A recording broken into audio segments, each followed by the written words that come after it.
প্রথম দিন করিয়ে কি আপনাকে রিলিফটা পেয়েছেন? একটু ব্যথা কম আছে। কোমর ব্যথা? কোমর ব্যথা সেরকম একটা নেই, হ্যাঁ, কিন্তু হাঁটু ব্যথাটা একটু আছে। একটু পাটা উঠিয়ে চলো, একটু এদিক ওদিক চলো, দেখো পায়ের পাঞ্জাগুলো একটু আরাম পেয়েছে? পাঞ্জাগুলো হিটের মধ্যে লাগছে। পাঞ্জাগুলো যে পাঞ্জায় আপনার পাঞ্জা কিছু নেই। পাঞ্জাতে যে মেশিনটা মারলাম, পাঞ্জা একটু হালকা মনে হচ্ছে? পাঞ্জা হালকা আছে। হালকা মনে হচ্ছে তো? খালি হাঁটুর ব্যথা একটু? খালি হাঁটুটাই আছে।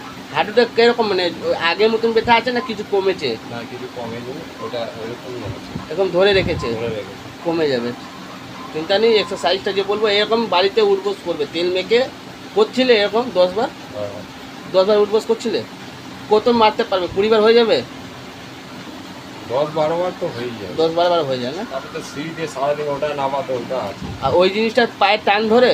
না, মাঝে সাঝে এটা টান ধরে তো ঠিক আছে। ওই নাসের ভিটামিনটা যে দিয়েছি ওইটা খেয়ে নেবে, ঠিক আছে?